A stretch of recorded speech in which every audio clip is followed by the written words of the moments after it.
Following the Browns' slaughtering of my Carolina Panthers, this is what my head coach Dave Canales said right after that. Roll coverage.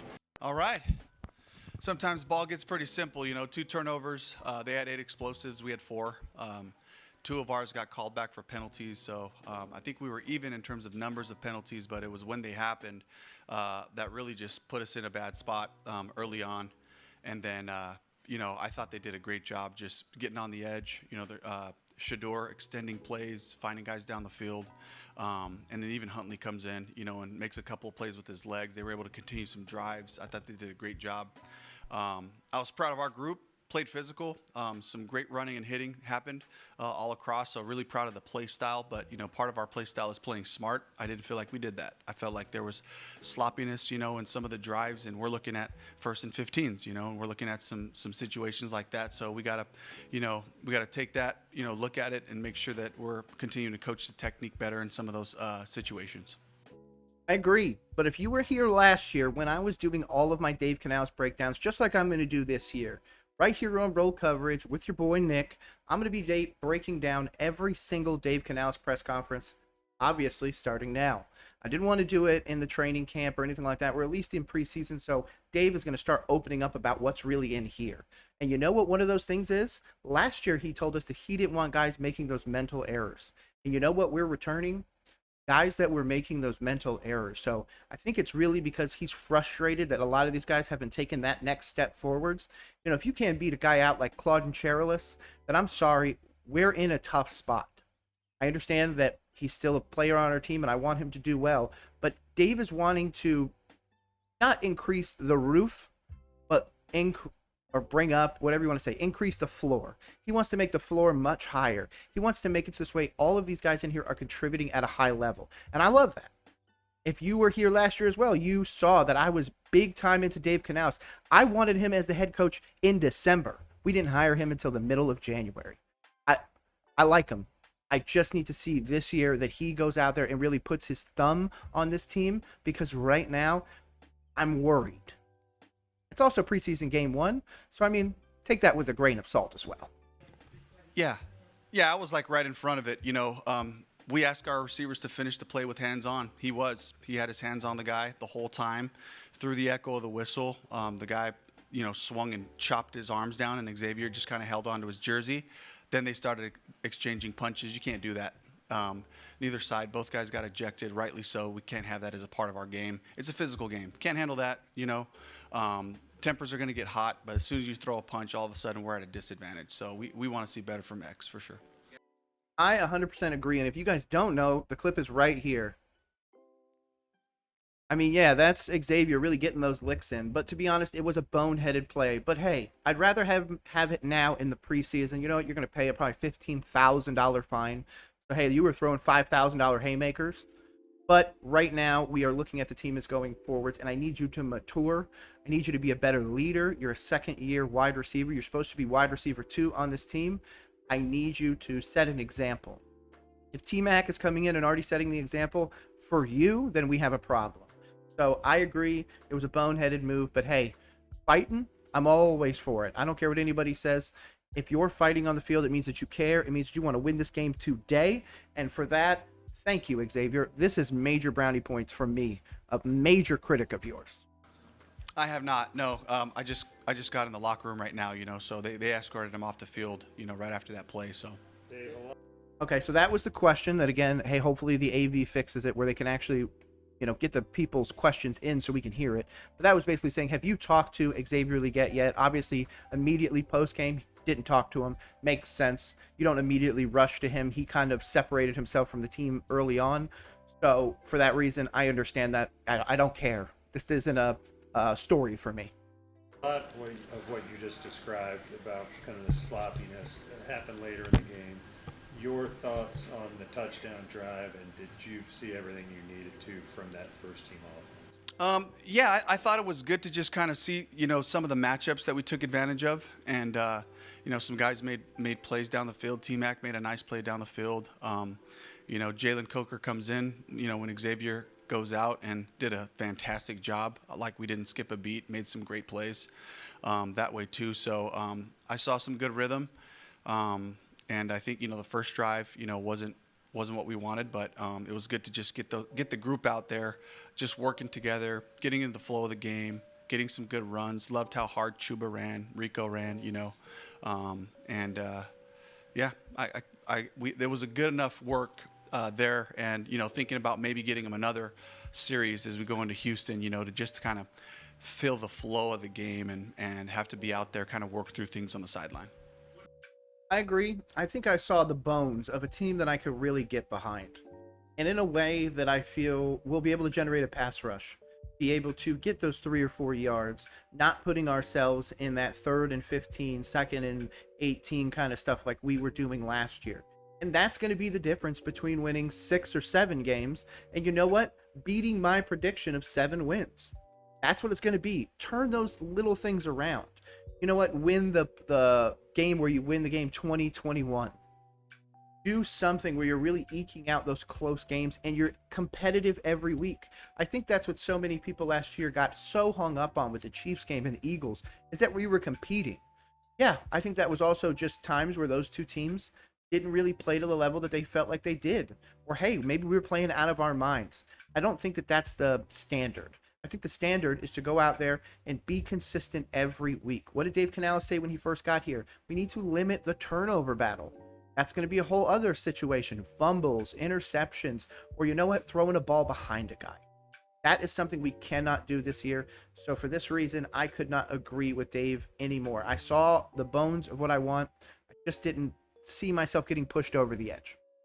I thought it was really good. I thought he gave himself some good opportunities to win. I thought there was a ball got on him pretty quickly down there. Could have been the first touchdown. He got hung up a little, and that's red zone football in the NFL. It happens quickly. The window's closed, and the quarterbacks are going to put their back foot in the ground. Bryce delivered a great throw right there, and I think that's one that he'll be able to grow from.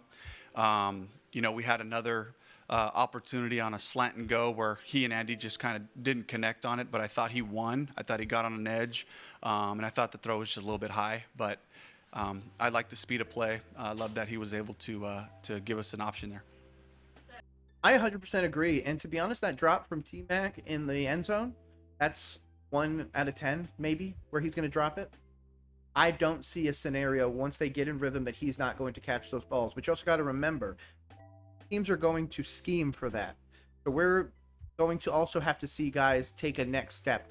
Jalen Coker, Xavier Leggett, Chuba Hubbard or Rico Dabble, depending on the situation or how close we are to the end zone. So I think that there's so much there, but T-Mac is absolutely going to be the first and, in my opinion, second option. They're really going to try and go to him as much as possible because he is so dynamic. You can really get him with those 50-50 balls and all that. So for that reason, I love what we're doing so far. And again, thank you, Dave Canales. The 30-yarder down the sideline, though, that started that drive, Yeah. is that just kind of indicative of everything you thought you had in him? Absolutely. That's what we're counting on. That's why he's here. Stretch the field, play big, and that was, a sign of good things. Dave, Damian Lewis didn't play today. What's the latest on his injury? Yeah, he strained his shoulder in the He's talking about Damian Lewis, our guard, just so you know, for context. in the joint practice and wasn't able to finish that day. So we shut him down. He'll be week to week just kind of as we evaluate his shoulder. But, it's something that he's going to have to, prove that he gets the strength back and all that stuff. So he's in return to play for us. Good. Yep, and then we also had Robert Hunt hurt his ankle, I believe. They were taping him up. I'll put the tweet up right here. So there's absolutely something to say about this offensive line. And, of course, the center position was just shored up. I think he talks about it in this, so let's hear about that as well. Did that jeopardize his status for week 1? I hope not. But, again, they gave us kind of a week-to-week deal on it. So, and I think I've known D-Lou for a long time, and he finds his way back on the field. So I'm confident that he'll be able to do that. Dave, did you just say that you might play the offense like 3 series instead of 2 next week? Yeah, Is I'd that what like you were to. saying? I'd like Yeah. to, and I think it's going to, depend on. We got another great week of practice, and we're going to have a joint practice. So I think, if we feel like we got enough work out of the practice part of it, it might look like tonight. But I'd love to play them just a little bit more.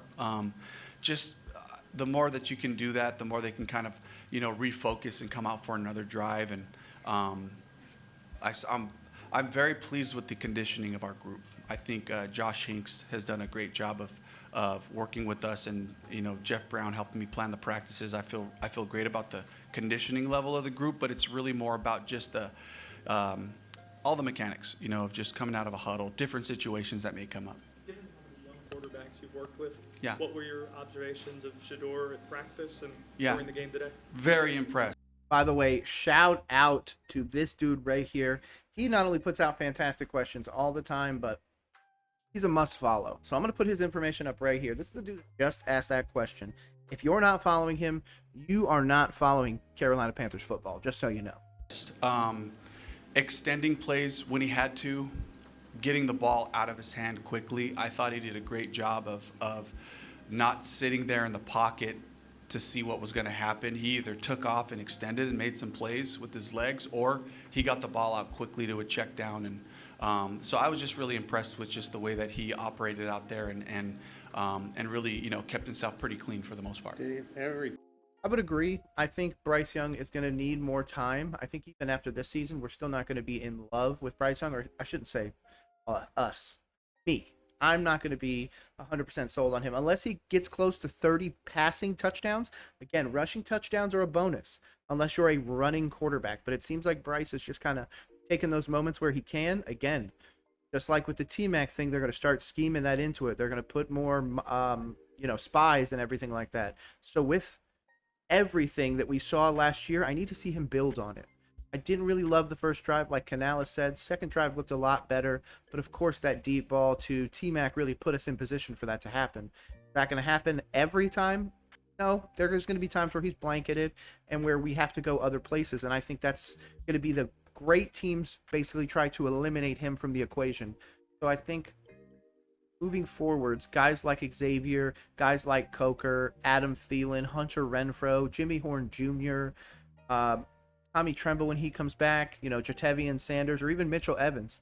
Those are going to be the guys that win us those close games. So I'm really interested to see if he starts commenting on any of those, especially because guys like Coker and Horn have kind of been going off in these preseason practices, in these joint practices, and of course in training camp. team in this league that is either has a quarterback or is looking for one. You guys were sort of going through that last year with Bryce. What did you think of his night and kind of the decision? Did it sort of affirm your decision to play that first team offense? For Bryce, he loves to play. Like if asking all the starters, all of them expect to play. They want to play. They want to get out there. They want the juice. They want the competition. They want to get tired and have to function because they know that's a part of what we're doing. And, and Bryce, first and foremost, like he couldn't wait to get out there and just, give the new targets an opportunity in, real life, play. So, I was really excited to just give those guys that opportunity. Dave, was there anything to be gained from the first defense in the short amount of time they were out there? I just saw some good physical play. I think they'd come up here and tell you they'd like to give up less on a couple of those runs. When we're sitting at second and 6, on a 4-yard run, that's really not our standard and not what they want to do. But I love seeing the communication happen. I love seeing Corey Thornton show up like he's been, and these games, while every practice is so important, and Fan Fest was a great opportunity to kind of play at this time under the lights and the joint practice. Once you get into a game, there are guys that I think it's probably one of my favorite things about being in the NFL is there are guys who may not show up in practice, but all of a sudden make plays in games. And there are guys that are making plays in practice and they kind of disappear. And to kind of get that part to reveal itself, we got a bunch of plays. We got a lot of information now coming out of this game. So, and it was good to just kind of see that first group get out there and play with each other really, for the first time in a game. It's interesting, he says, the guys that show up in practice, that shrink in the game essentially, and the guys that are not great in practice but exploding. I think he's talking about our pass rushers. We've seen so much from Princely Umanmielen, who, again, I love. And even going back and looking at the tape from the game, it seems like Princely was just kind of getting beat sometimes. Of course, there's times where it looked like he got it, but he just missed the sack by a tiny bit. He also got a few times where he was getting chipped. So there's a little bit there. But our other guy, Nick Scorton, one of the highest rated players from the weekend. I mean, he was really getting in Shadur's face. I think there's something to that. I think that's who he's referencing to. But if not, you tell me who you think it is in the comments below. What did you learn about your rookie? Last question. Oh, just the effort. Princely, off the top of my head, I remember one run play where he set a beautiful edge. Sam Roberts comes barreling down from the backside, and when you can set a great edge on the perimeter, you allow those big men inside to kind of come off their blocks, make plays, and the backers to flow over the top. Probably my favorite Nick Scorton play of the night was, had a great rush. Shadur worked his magic, got out of it, kind of scrambled all the way back to the right. Nick pivoted, ran another 40 yards, chased him and knocked him out of bounds on a play that could have been a huge run. That's what we saw on film, that effort, that relentless pursuit, and I was so excited to just see that show up today because that's just great football, and so I'm really proud of him for, just playing with the kind of effort that we were expecting from him. So was I pretty close on that? I mean, I might have been. I do think that Princely setting the block helps him long term. But yeah, I agree. Scorton really showed me the player he could be because, to be honest, those Texas A&M guys, I was not happy. If we walked out of this with Nick Emenwari or something, I wouldn't have been happy. But we walked out of this with Nick Scorton and Princely Umanmielen on top of having T-Mac. So we really won this draft. I don't care what anybody says. So the fact that we have two contributing rookies on the defensive side of the ball immediately, and no offense, two contributing rookies on the offensive side of the ball as well, in T-Mac and our late pick, Jimmy Horn Jr., I mean, argue with a wall. Best draft class we've had in a while. Did you call the offense tonight? Actually, Brad Idzik called it tonight, and I had the call sheet there.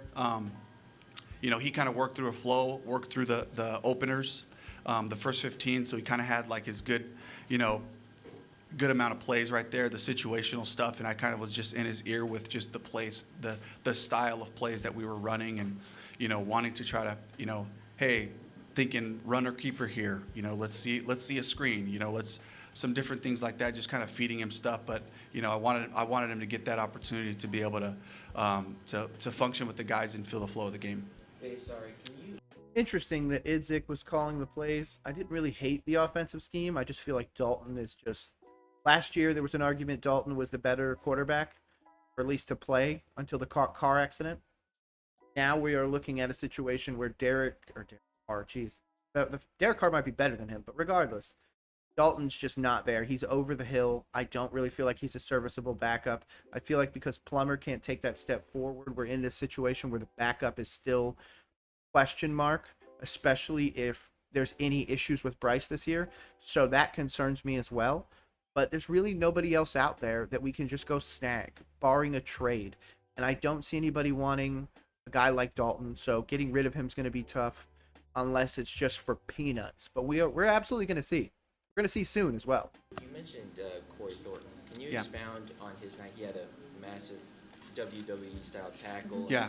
PBU. Can you just expound on his He puts himself in good position, whether it's a tackle or whether it's making a play on the ball. Cooley's doing a great job, teaching him technique, footwork, and all that. He's taking the coaching. He's a natural football player, and then he shows up physical in those moments, and so that was really exciting to see. Absolutely, and if you haven't seen that tackle, boom, now you have. What a crazy one with Corey Thornton. I'm very excited to see how he's going to fit into this team. Apparently on the depth chart, he's still behind Shamar Bartholomew, but if the Carolina Panthers want to win, he better be higher on that depth chart. Thank you, Coach. Thank you. Go, Cass. You mentioned earlier in the week about Jalen really doing a lot this offseason to kind Yeah. of put himself in position Yeah. like he did tonight. Was that something he took on? Was that a challenge from the coaches? What kind of brought that about? It was a collective effort. It was a collective effort to help Jalen take the next steps in his career, coming off a rookie season and having a plan for your offseason. It was Josh Hinks, it was Denny Kellington, it was myself. It was really a collective group to all sit down and put our heads together and say, okay, we have a plan for you from now until training camp. And I promise you, if you stick to this plan, you'll see good results. Now let's give Jalen the credit. You go away for 5 weeks, and he trained, and he worked himself into great shape, and he made some great plays on offense tonight. I can't wait to watch his special teams reel because he was on a couple of the teams and was available most of the night to help out that way too. And so I'm really proud of him. I'm proud of his response. And, you know, when I see a guy smiling and I know he's confident and know he knows what he's doing and feels great. So I'm really happy that Jalen came and showed up tonight. All right, thank you. Hey, shout out to the Carolina Panthers for this. I want to give you my thoughts on this press conference. Obviously, last year, we broke down every single press conference. I'm very excited for this season. I think that Canales does give away a little bit in these, in that he is trying to essentially increase the ability of Brad Idzik to maybe one day take over those play-calling duties, or at least be able to lean on him more heavily. I think that that last little bit with Jalen Coker is very telling, because the thing that we didn't hear out of Jalen Coker over the offseason was anything. And if it was him working out, maybe him going out and doing something. What we heard from guys like Xavier Leggett was they're in the Glorilla video. They're doing this. They're doing that. They're doing everything. But I guess honing the craft. I can say that knowing also that he did have a few videos with the route god.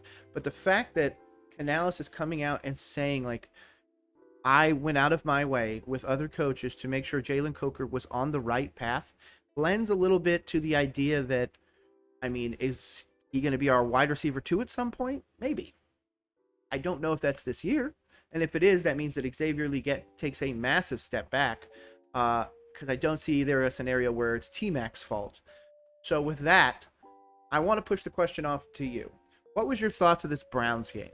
Obviously, I didn't like the score. I didn't like Dalton's performance at all. I loved seeing Thornton out there. I loved the breadbasket drop in by Bryce, the T-Mac on the sideline, the touchdown, all of that. I was very excited. And of course, Jalen Coker continues to wow me.